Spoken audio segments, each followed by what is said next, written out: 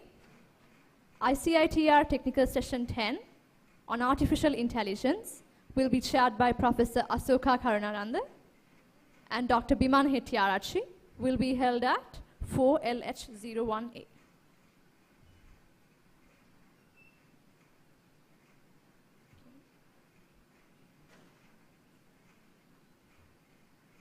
And after the technical sessions, we cordially invite you all to have tea with us and be back into your seats by 4:30 to proceed with the rest of the events. Thank you.